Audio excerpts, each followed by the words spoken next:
नमस्कार दोस्तों, मैं हिम्मत सेठ एक बार फिर आपके सामने उपस्थित हूँ एक नए विषय को लेकर। दोस्तों, बिहार में चुनाव हो रहे हैं और उसकी बहुत चर्चा है।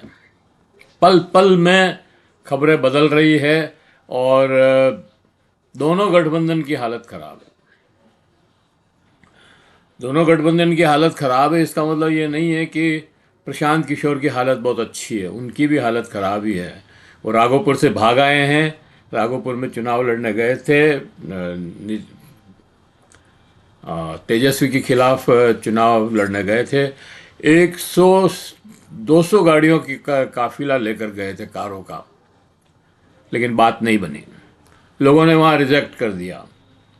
राघोपुर से वापस आ गए हैं, लेकिन और उन्होंने 2 लिस्टें जरूर जारी कर दी। एक 51 की है और एक 71 की, ऐसी 75 की, ऐसी एक लिस्ट और जारी की है अभी 1-2 दिन पहले ही। ये तो है उनका बिहार का मामला। इधर बीजेपी के चाणक्य कहे जाने वाले अमित शाह बुरी तरह फंस गए, बुरी तरह। ये मैं इसलिए कह रहा हूँ कि अमित शाह ने जो सीट शेयरिंग का फॉर्मूला तय किया था और जो सीटें बांट दी थी, और दबाव में सब लोगों ने उसको टो कर दिया था। एक ही संदेश को सब लोगों ने अपने अपने नाम से प्रेषित किया था, जिसमें चिराग पासवान भी थे और जीतन राम मांझी भी थे और कुशवाहा भी थे और लल्लन सिंह और झा भी थे, संजय झा। तो ये सब होने के बाद जब नीतीश कुमार को पता लगा कि हमारी जीती हुई सीटें या हमारी पारंपरिक सीटें भी चिराग पासवान को दे दी है, और आप सब जानते हैं कि चिराग पासवान और संजय ये चिराग पासवान और नीतीश कुमार की नहीं बनती है, अनबन है, और पिछले चुनाव से अनबन है। 2020 आपको मालूम होगा, जब उन्होंने एनडीए से बाहर निकल करके जेडीयू को हराने के लिए जेडीयू के खिलाफ अपने उम्मीदवार खड़े किए थे, और 20-25 सीटों पर उन्होंने उनको हराया भी। इसीलिए उनकी सीटें 75-80, 70-75-80 आती थी, उसकी जगह आई 43। नीतीश कुमार 43 आने के बाद भी मुख्यमंत्री रहे, लेकिन अभी उनकी डिमांड थी 105 सीटें कम से कम लड़ने की, शाह साहब ने। और ऐसा कभी नहीं हुआ पिछले 25 सालों में, जब से ये 25-30 सालों में, जब से गठबंधन की राजनीति चल रही है। और जदयू समता पार्टी के ज़माने से ही, समता पार्टी और बीजेपी का जो कॉम्बिनेशन था, तब भी जदयू ज़्यादा लड़ती थी। और एक बार तो उन्होंने 141 सीटों पर लड़ी, एक बार 129 सीटों पर लड़ी। तो इस तरह से उनका ग्राफ तो बढ़ा ही था, लेकिन अमित शाह ने उनको काटते काटते अभी उनको कट टू साइज कर दिया, और 101 सीटों पर 101 सीटें ही लड़ने को दी। अब नीतीश कुमार है, वो कोई मानने वाले थोड़ी हैं।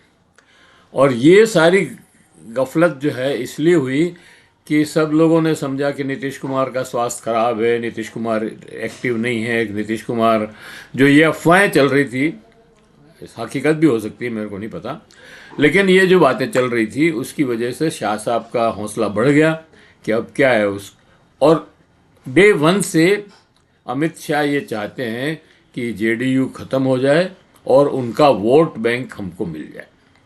उनका कुल मिलाकर के अभी तक का जो अप्रोच है, उन्होंने लल्लन सिंह को पटाया, उन्होंने संजय झा को पटाया। संजय झा तो उनका पटा हुआ ही, उन्होंने ही भेजा था जनता दल यू में, और अध्यक्ष बनवाया था वहाँ पे।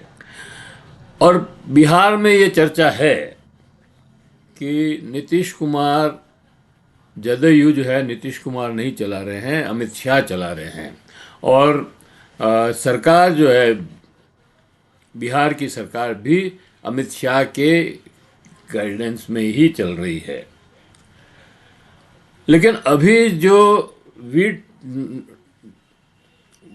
सीट शेयरिंग के बाद उन्होंने नीतीश कुमार ने जो झटका दिया, उससे सारी चाणक्यगिरी निकल गई और अब हालत ये है कि वो भागते फिर रहे हैं।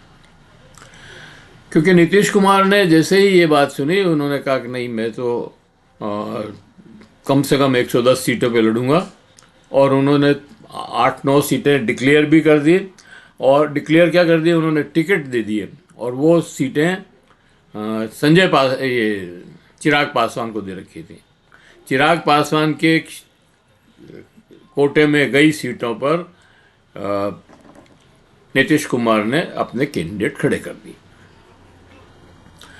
अब इधर कुशवाहा भी दूसरे दिन नाराज हो गए।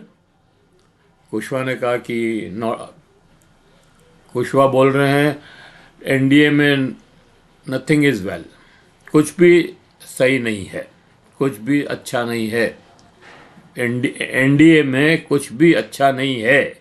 ये कुशवाहा का अपना वो है।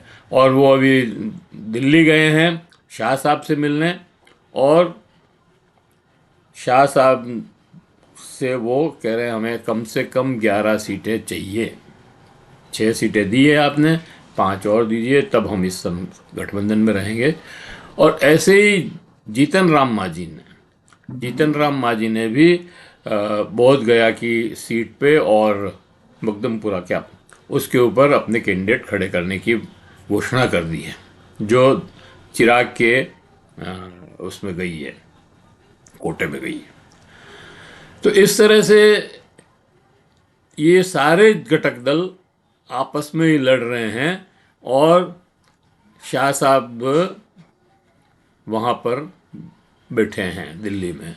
उनका दिल्ली शायद कल आज ही आना है उनको, या कल आएंगे पटना, या आ गए हों तो भी पता नहीं है। क्योंकि चीज़ें इतनी तेज़ी से चल रही है कि आप कुछ बता नहीं सकते। इसी तरह से इंडिया गठबंधन में भी सब कुछ ठीक नहीं है। इंडिया गठबंधन में कांग्रेस का सबसे ज़्यादा दबाव है। तेजस्वी उनको 55 सीटें देना चाहते हैं, और राहुल गांधी या जो उनका अध्यक्ष है, उल्ला क्या नाम है उनका, वो 61 सीटों से कम पे किसी भी हालत में मानने को तैयार नहीं है।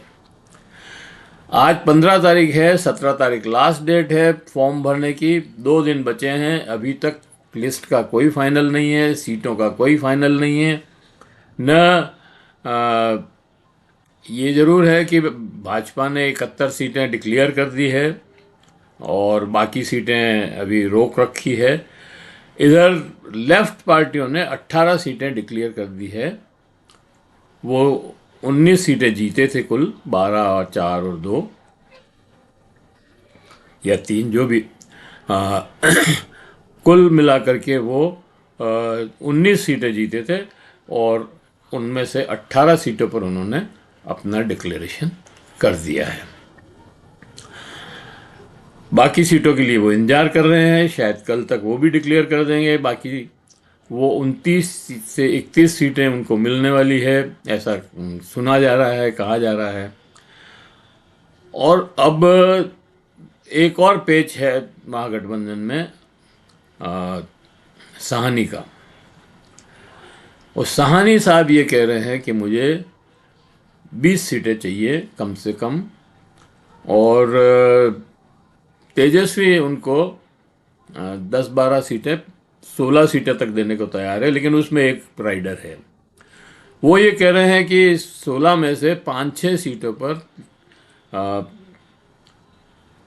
राष्ट्रीय जनता दल के कैंडिडेट लड़ेंगे, टिकट साहनी का होगा। ये एक बड़ी विचित्र बात है। यूपी में पहले भी कई जगह ऐसा हुआ है, लेकिन बिहार में एक बहुत ही विचित्र बात है कि दोनों गठबंधन में जो टिकट बांटने वाली पार्टियां हैं, तेजस्वी और बीजेपी, वो अपने कैंडिडेट्स को दूसरी पार्टियों से लड़ा करके लाना चाहती है।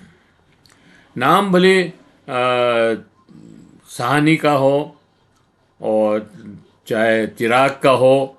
अब कहा जा रहा है कि अमित शाह ने चिराग को 29 सीटें दी, उसमें से 8-9 सीटों पर बीजेपी का कैंडिडेट लड़ेगा, लेकिन सिंबल जो है चिराग का रहेगा। ये कैसा लोकतंत्र है? इसमें विचारधारा का कोई मतलब ही नहीं रहा। फिर चिराग पासवान की पार्टी की लोग विचार बीजेपी के विचार से नहीं मिलता है। वो एक अलग बात है कि वो दोनों पार्टनर हैं। ऐसे जनता दल यू का भी नहीं मिलता है और जनता दल यू भी उसका पार्टनर है।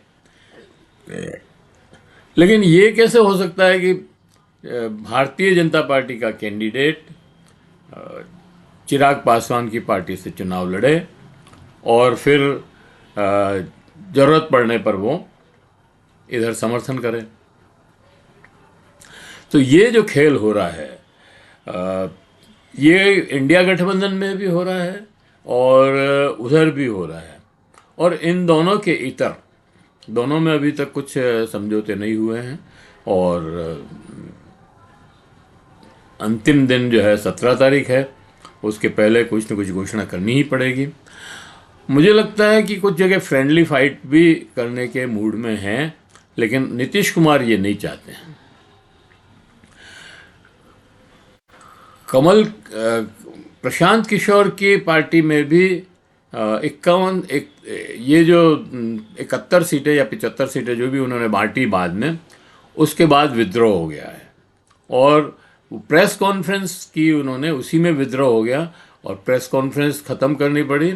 और जो विद्रोही लोग थे जो ये कह रहे थे कि हमने 3 साल से मेहनत की इनके साथ, हमने पार्टी खड़ी की और हमको टिकट नहीं दे करके दूसरों को, पैसे वालों को टिकट दे दिए, तो वो ऐसे लोगों को पकड़ करके अंदर ले जा रहे थे। मतलब उनके प्रशांत किशोर से बात करवाने के लिए वो उनसे बात करके उनको सेटिस्फाई करने की कोशिश कर रहे हैं। वो होता है सभी जगह भी कि जो नाराज़ है उनसे बात करो, उनको समझाओ और हो सके तो उनको कुछ दे के भी उनको संतुष्ट करो। कोई और आश्वासन दे देंगे कि टिकट नहीं दे रहे हैं, तुमको MLC बना देंगे, तुमको ये कर देंगे, वो कर देंगे, जो भी।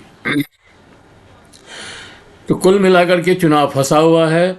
मैं थोड़ी सी बात इसके साथ राजस्थान के अंता चुनाव की भी करना चाहता हूँ। अंता चुनाव भी उपचुनाव है अंता, उसमें वो जो एक MLA साहब थे वो फंस गए हैं किसी कांड में, उनको सज़ा हो गई है और वो उनकी सीट जो है उनकी MLA विधायकगिरी ख़त्म हो गई है। तो इसलिए वो चुनाव हो रहे हैं। पहली बात तो ये है। दूसरी बात ये है कि वो जो चुनाव हो रहे हैं वो अभी भी सस्पिशियस है। मतलब ये कि उन साहब ने राज्यपाल को निवेदन किया है, मतलब मर्सी पिटीशन लगाई है कि मेरी सज़ा माफ़ की जाए। अगर राज्यपाल उनको निर्दोष साबित मतलब कर देते हैं, उनकी सज़ा माफ़ कर देते हैं, तो उनकी विधायकी भी बच जाएगी। अगर विधायकी बच जाएगी और इधर विधायक के चुनाव हो गए तो फिर लफड़ा पड़ जाएगा। इसलिए भी सस्पिशियस है अंता का चुनाव। कांग्रेस ने अंता का चुनाव में प्रमोद भाया को टिकट दे दिया है। नरेश मीणा वहाँ से चुनाव टिकट मांग रहे थे, वो अब निर्दलीय खड़े हो गए हैं और उनको सपोर्ट जो है राजेंद्र गुड़ा, जो पहले 2 बार BSP पार्टी के मेंबर रहे और चुनाव लड़े और जीते और मंत्री, कांग्रेस के अंदर जाकर मंत्री बन गए। फिर इस बार भी मंत्री बने, लेकिन इस बार उन्होंने अशोक गहलोत के ऊपर वो लाल डायरी का एक झगड़ा खड़ा किया था। लेकिन वो इस समय नरेश मीणा को सहयोग कर रहे हैं। ये बल्कि उनका चुनाव एजेंट ही, नरेश मीणा का चुनाव एजेंट ही राजेंद्र गुड़ा हैं। और राजेंद्र गुड़ा और नरेश मीणा ने कोई मिल कर के स्ट्रेटेजी बनाई है, उसमें वो जीत भी सकते हैं और नहीं जीते तो किसी को हरा भी सकते हैं। तो ये देखना होगा कि वो किसको हराने के लिए काम करते हैं या। लेकिन दिलचस्प बात यह है कि बीजेपी अभी तक भी अपना कैंडिडेट तय नहीं कर पाई है। तो ऐसे में कांग्रेस को एज है, कांग्रेस वहाँ चुनाव अपना कैंडिडेट तय कर दिया है, तो उसने प्रचार शुरू कर दिया है अपना। और नरेश मीणा जरूर उनके खिलाफ काम कर रहे हैं। हो सकता है कि वो वोट काटें जो प्रमोद भाया को किसी भी हालत में न मिलते हों और बीजेपी में जाने से रोक दे उनको, क्योंकि नरेश मीणा वहाँ से जीतेंगे ऐसा तो नहीं लगता है। तो कुल मिलाकर के ये है स्थितियाँ अंता चुनाव की भी। और इधर वसुंधरा राजे अड़ी हुई है। वसुंधरा राजे और बीजेपी के बीच में पेच फंसा हुआ है, चुनाव तय नहीं हो रहा है कैंडिडेट। और बिहार की जो हालत है वो तो आप सब जानते ही हैं, पर बिहार में तो कल परसों में फाइनल हो ही जाएगा। कल करना ही पड़ेगा क्योंकि परसों लास्ट डेट है, और आज भी हो सकता है दोनों गठबंधन की घोषणा है। और लेकिन ये जो अंता वाला है ये अभी 4-5 दिन और चलेगा, ऐसा मुझे लग रहा है। तो इस वीडियो को यहीं समाप्त करते हैं। आशा करते हैं कि आपको ये सूचनाएं पसंद आई होगी, और अगर पसंद आए तो आप लाइक करें, फॉरवर्ड करें, और लोगों को भेजें, अपने सोशल ग्रुप्स में डालें। और अगर आपने अभी तक भी महावीर समता संदेश यूट्यूब चैनल को सब्सक्राइब न किया है तो सब्सक्राइब कर लें, बेल आइकन दबाना न भूलें। जय हिंद, जय भारत। मिलते हैं फिर किसी और वीडियो के साथ।